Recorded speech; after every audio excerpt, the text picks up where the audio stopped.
이 사람하고 나하고는 초등학교 때부터 너무너무 친했는데 베스트 프렌이었는데 인간관계 끊기는 거에 대해서 두려워요. 이런 얘기 하거든요. 근데 나는 두려워하지 말라라고 하고 싶어. 맞지 않다라고 생각하고 상처를 받으면서 그 사람과의 관계를 유지하잖아? 그럼 좋은 사람이 들어올 수 있는 공간이 없어요. 안녕하세요. 연애 읽어주는 여자입니다. 얼마 전에 이효리 씨 부부의 영상을 짤로 봤는데 이상순 씨가 의자 안쪽을 잘 보이지 않는 부분을 되게 진지하게 막 고치는 거야. 그러니까 그게 좀 답답해 보였겠지? 그러니까 이효리 씨가 지나가다가 오빠 그냥 대충 해. 거기 안 보이잖아. 이렇게 얘기하니까 이상순 씨가 명언을 날려요. 내가 보잖아. 나는 그게 굉장히 자존감이 높은 남자의 태도라고 봅니다. 이상순 씨와 이효리 씨가 결혼했을 때 우리가 한 번씩 의구심을 가졌을 거야. 왜? 슈퍼스타 이효리가 왜? 재벌이야? 막 이런 얘기 했었잖아요. 근데 이효리 씨가 어떤 예능에 나왔을 때도 그런 얘기 했었어. 남자가 나보다 돈이 없어도 돼요. 그런데 단 남자가 자격지심이 있으면 안 돼요. 근데 보통 능력 있는 여자분들하고 똑같은 것 같아, 생각이. 본인이 능력 있는 여성분들 같은 경우는 내가 돈을 좀 더 써도 된다라고 생각은 해요. 그리고 남자가 나보다 능력이 조금 부족하더라도 다정하거나 자상하거나 좀 섬세한 부분이 있다라고 하면 연애가 충분히 가능하거든요. 그런데 단 자격지심은 없어야 된다라는 거죠. 그래서 자격지심이 없으려면 뭐가 중요하다? 자존감이 높아야 돼요.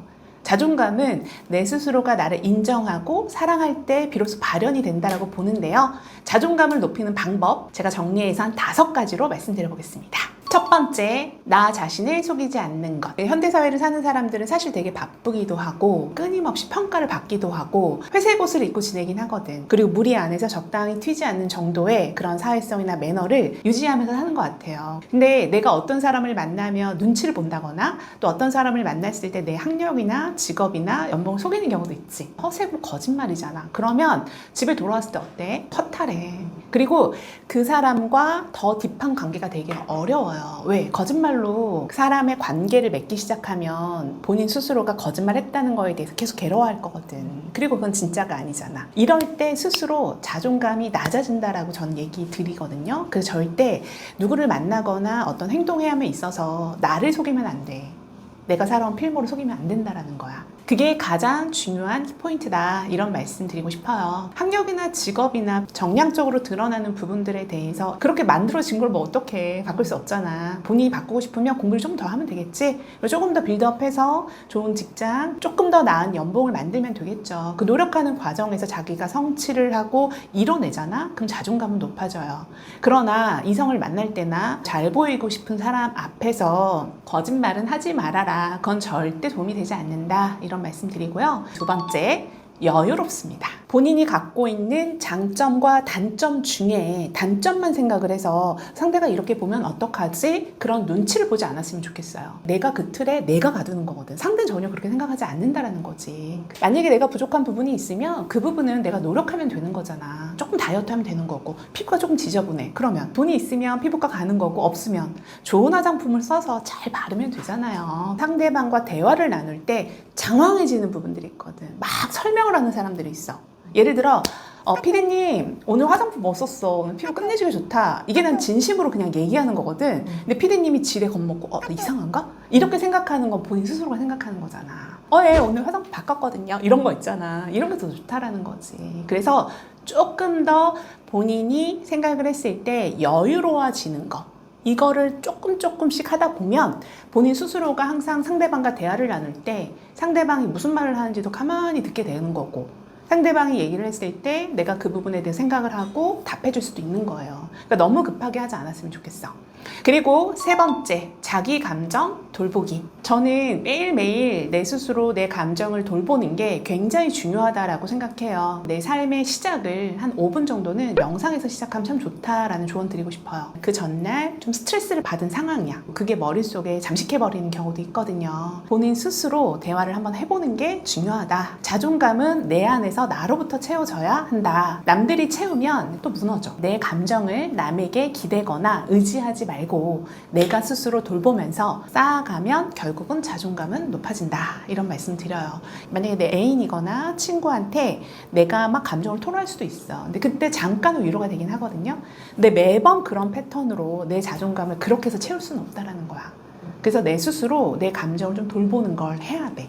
그래서 애인이 있을 때에도 내 스스로 감정을 좀 컨트롤하는 거, 애인이 없을 때에도 전혀 아쉬워하지 않고 내 스스로 자기 감정을 좀 돌보는 거, 이것이 중요하다, 이런 말씀을 드립니다. 그리고 네 번째, 쉬운 거부터 남들에게 도움을 주자. 배려심 부분이에요. 언덕에서 폐유지를 가득 실은 어른이 끌고 가, 되게 힘들게. 그럼 내가 그걸 봤어. 가서 몰래 살짝 도와줘. 그분이 딱 돌아봤을 때 어때? 뿌듯해요. 그래서 내 스스로가 나한테 선행을 하는 거야. 작은 거부터, 쉬운 거부터, 어려운 거부터 하려고 하면 못하겠죠. 그래서 내가, 나란 존재가 타인에게 도움이 되는 존재구나 라는 걸 하나씩 빌드업을 해가면서 만들어야 돼. 켜켜이 쌓이잖아? 그러면 누가 뭐라고 하지 않아도 내 자존감이 높아져요. 그리고 다섯 번째, 주변 정리. 이거는 주변의 인간관계를 말하고 싶은데요. 요즘에 인간관계 때문에 되게 힘들어하는 분들 꽤 많잖아요. 근데 어떤 사람이 스님에게 막 안 좋은 얘기를 한 거야. 근데 스님이 그냥 아무런 대답도 하지 않는 거야. 화도 내지 않고 무대응인 거야. 그랬을 때 사람들이 물어보는 거야. 화나지 않으세요, 스님? 그거에 대해서 반박이라도 하시죠. 왜 가만히 듣고 계세요? 라고 하니까 스님이 너무나 온화한 얼굴로 그러는 거야. 나는 그 얘기에 대해서 인정하지 않고 그 얘기를 듣지 않았다. 고스란히 그 얘기는 본인이 다시 듣고 가야 된다. 왜? 내가 대응하지 않았기 때문에. 마찬가지로 누가 나에게 안 좋은 얘기를 하거나 싫은 소리를 하거나 뭐 그럴 수는 있잖아요. 그때 내가 반박을 하거나 그건 아니에요 라고 설명을 한다거나 또는 화를 내거나 하지 말고 무대응이 최고다, 이런 말씀 드리고 싶어요. 사회에서 맺어진 인연들, 그리고 내 주변 또 친구들, 지인들, 이런 사람들과의 인간관계도 한번 정리할 필요성은 있어요. 처음에 사업을 시작하려고 했을 때 남들보다 좀 이른 나이에 시작을 했단 말이에요. 제 나이 때에는 대부분 그냥 직장 다니는 게 그냥 불분율이었어. 디폴트값. 나는 사업을 하고 싶은 거야. 그리고 잘할 자신도 있었고 믿는 부분에 대해서 확신도 있었고 사업을 해야겠다라고 한 주변의 친구들 한 10명에게 얘기했을 때 그 10명 중에 9명은 다 부정적으로 얘기했어. 힘들고 어쩌고 저쩌고 막 얘기해. 그러면서 끝에는 그거야. 네가 할 수 있을까? 네가? 이런 느낌으로 나는 들리더라고.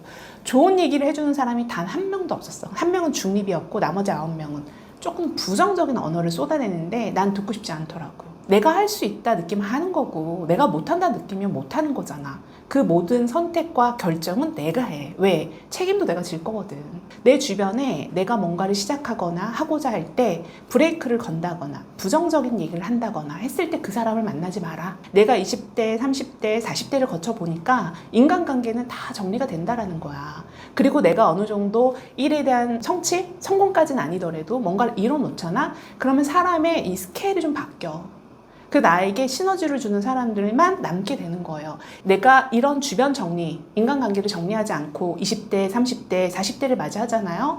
그럼 달라질 게 없어져. 똑같아. 이 사람하고 나하고는 초등학교 때부터 너무너무 친했는데 베스트 프렌이었는데 인간관계 끊기는 거에 대해서 두려워요. 이런 얘기 하거든요. 근데 나는 두려워하지 말라라고 하고 싶어. 한 사람하고 인간관계가 끝나잖아. 그럼 새로운 사람이 또 올 거거든. 맞지 않다라고 생각하고 상처를 받으면서 그 사람과의 관계를 유지하잖아. 그럼 좋은 사람이 들어올 수 있는 공간이 없어요. 친구 관계를 잃는 거에 대해서 두려워하지 않았으면 좋겠다. 얼마든지 바뀐다. 내가 함께하면 대화가 즐겁고 티키타카 잘 되고 그리고 긍정 에너지를 좀 밝은 사람, 그런 사람이 내 주변에 되게 많아지잖아. 그럼 나도 긍정의 시그널을 좀 받게 돼. 에너지도 얻게 되고. 그래서 조금 부정적인 감정이 들 때에는 자기 마음의 소리를 좀 듣고 내가 조금 부정적인 시그널이 내 몸을 잠식했구나 라고 했을 때 그때는 조금 여유롭게 사색을 하거나 아니면 잠깐 명상을 하는 게 좋다, 이런 조언 좀 드리고 싶어요. 좋은 사람은요, 나를 고민하게 하거나 힘들게 하거나 눈물 나게 하거나 오해하게 만들지 않습니다. 또 오해가 있다 하더라도 그걸 풀 수 있는 시간이나 여유를 주기도 합니다. 그래서 내가 지금 주변에 있는 사람이 좋은 사람이 아니다 라고 판단이 되면요, 인간관계 한번 정리하는 것도 도움이 되실 거예요. 좋은 사람만 가득 채워도요, 내 삶이 풍부해지고요, 즐겁고 행복해집니다. 그래서 오늘 제 영상이 도움이 됐다면 좋아요, 구독 부탁드리고요. 오늘 제가 자존감 높이는 방법에 대해서 말씀드렸는데 도움이 됐으면 좋겠어요. 지금까지 연애 읽어주는 여자였습니다. 감사합니다.